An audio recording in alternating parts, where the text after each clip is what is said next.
who don't. And so let's talk about, so bricolage, which is a theory that actually was created by Claude Lévi-Strauss and has become popular within the entrepreneurship literature and some management literature that deals with organizations. Carl Weick would be somebody who brought it in. Bricolage, I call it, I've been using the term in my research as the structural agency. And so the tenets of entrepreneurial bricolage, and this is the methodology that folks are supposed to be using that help them get out of these terrible situations. Baker and Nelson brought this in 2005, and they went to an old West Virginia mining town. Like, they just chose Rust Belt town where it used to thrive 50 years ago. Now, there's no major industry there. And in that situation, but it was a rural situation, rural Rust Belt situation, how are the businesses that are still thriving? Like, what's going on there? So that's what they chose. I chose the urban situation for a similar kind of study. And so what entrepreneurial bricolage is supposed to be special for is making do with what is at hand, which is a direct phrase that comes out of Claude Lévi-Strauss. And you do this by making new combinations of re-signified resources. And God, there's just so much about the way this is supposed to work. The making do with what's at hand is really important here. You're talking about a situation like I defined earlier, where you don't have the possibility through your social networks, right? And you have all of these barriers, so you're not able to bring in new resources and new types of capital to help you deal with your business or with any sort of business challenges, or let alone to see the possibility of business growth. Right? And so in that case, of course, you have to make do with what is at hand. And Lévi-Strauss actually uses, when he talks about creating new combinations, the metaphor of a kaleidoscope, right? Where it's all the same red and blue and white pieces that are in there, and you wind it up and you look through it, and you got one picture, and you shake it up and you come back at it again, and it's another picture. But you didn't add anything new to the pot here, right? So it's and so that's what so it's making new combinations. But it also drills down on this re-signifying of resources, which is one of the things that I find really interesting. Following Edith Penrose, who was really big on talking about the social construction of resources. In a thin way, we talk about inputs to entrepreneurship. But one of the things that's really important here is that what may be even defined as waste in one situation could actually be a nutrient in another situation. Right? And so the resignification, the building new stuff out of the fragments of the old. Right? This was something Lévi-Strauss was concerned with when he was studying ancient civilizations and just the layers of civilizations that were built on top of those. But the resignification part is on this, and it's really kind of the intellectual component on this too. And so it's not only that they're just creating new combinations, right? A recombinant theory, but they're also determining, or they're also looking at the resources and determining what constitutes a resource in a very different way too.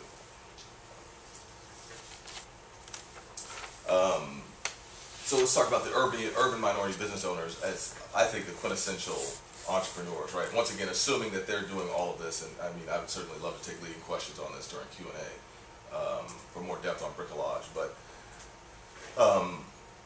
so another professor I work with at UVA, Venkat, and a really important article actually on the distinctive domain of entrepreneurship as a field. He says, at its core, the field is concerned with, one, why, when, and how opportunities for creation of goods and services in the future arise in the economy.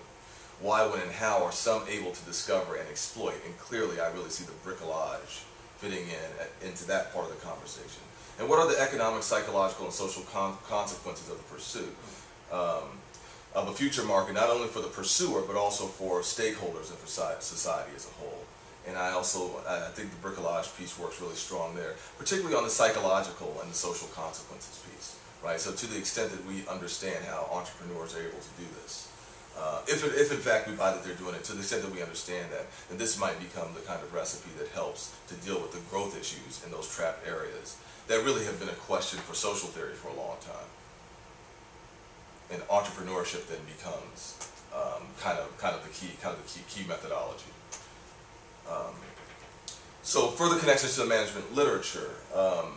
So interpretive entrepreneurship is really important. When we talked about the resignification piece that comes out of defining what bricolage actually is, the interpretive entrepreneurship, Karen Locke, as a professor I had a chance to work with, I think is really cool. Once again, I mean, these are mostly dialectical logic. It's about how the entrepreneur works on and is worked on by the environment as the business process moves on, and that's really important.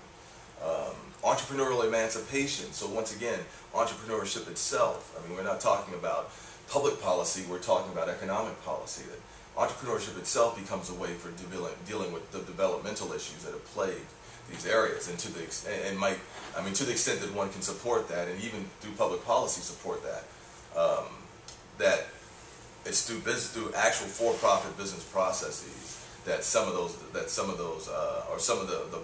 traditional barriers that we talked about earlier can be overcome, and overcome in a more general way. I mean, you always get billionaires that come out and have BET, but I mean, that those are so one-off. The question is, what can we learn about what Johnson did, and including the Johnsons that are here in Chicago, that can be more normalized in that community. And organizational symbolism. Linda Smershitz back in the 80s did some really cool stuff, but she was talking about what sorts of myths and rituals, right, for coming into organization, maintaining the organizational culture. But I also think the bricolage piece adds to the symbolism conversation, because it literally is talking about resources as having a symbolic nature, which allows for its resignification, right? So those are the three research streams that I also attach this to. And so for me to come back to that first frame that was dealing with Booker T. Washington and Du Bois. So the talented 10th was, is it going to be intellectual leadership that leads us forward? Well, 100 years later, let's be clear, the intellectual leadership hasn't done that job. As a matter of fact, most of the folks that were educated and able to attain the kind of intellectual background Du Bois had never go back to those spaces. I mean, that's one of the reasons why they're so trapped, and they don't have the social capital that would be needed. But I do see that the entrepreneur is kind of the new intellectual. Right, so not only is the entrepreneur really important for doing some of the social stuff that we've been hoping government policy might be able to do, but I also think that the idea that one has to choose between an intellectual or economic leadership is something that can fall away when we talk about models of leadership for this community. That actually with the entrepreneurship we're getting quite a bit of both. Thanks, and I guess I'm ready to answer some questions. Thanks. Any questions? Yeah, sure. How do you see this unfolding? I mean, where are you going with this in your research, or? Well, I really, thanks for asking the question. So I really like what Baker and Nelson did dealing with Rust Belt towns, right? When I start looking at density of population and the potential of taking a model like that into the west side of Chicago, I'm thinking that whatever impacts that could come out of research in rural West Virginia would probably have much larger impact numbers if we're doing this kind of research and learning a little bit more about what's happening there. And then second of all, I mean, if you look at the top 100 MSAs and the similarity of the problems that are faced by these ethnic groups in all of those areas, right? I mean, at least I'm trying to make an attempt to open a new line of research that might actually benefit the entrepreneurs in a way that frankly it hasn't. And some of that has just been attitude. Some of that's just been attitude. If you walk into a conversation about self-employment entrepreneurship and the African Americans or Hispanics already represent vanquished, where are you going to go? So I don't know what's going to come out of it, but I'm just hoping a new conversation about the minority urban entrepreneur. The conversation itself would be something that